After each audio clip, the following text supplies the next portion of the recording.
Il y a parfois des scènes dont les leaders politiques des formations ultra-orthodoxes israéliennes se seraient passés.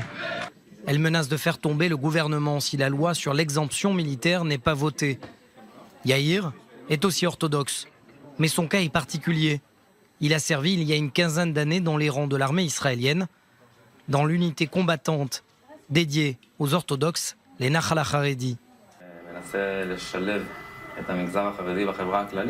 Cette unité essaye aussi de mêler la communauté orthodoxe à la société dans son ensemble et d'en réduire les écarts qui existent depuis la création de l'État. Il faut parfois quelqu'un de l'extérieur pour changer les règles.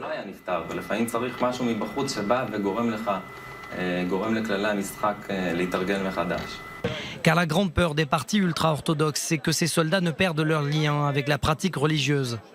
Une peur que tenterait de résoudre l'armée israélienne.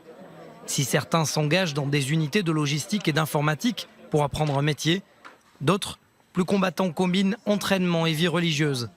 Après leur tour de garde, ils peuvent se consacrer à l'étude des textes talmudiques.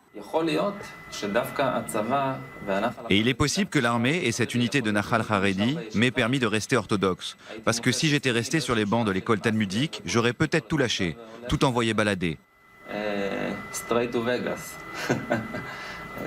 La discipline militaire, cet encadrement permanent m'ont fait du bien.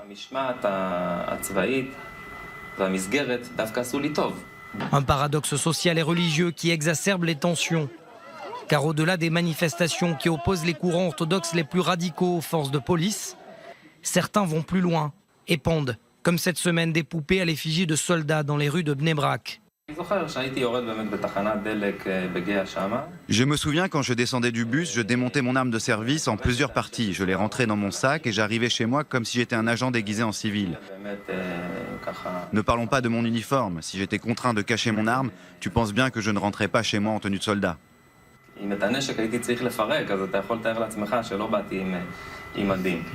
Aujourd'hui architecte, il défend l'enrôlement des jeunes orthodoxes au sein de l'armée. Pour lui, le Talmud et l'uniforme ne sont pas incompatibles.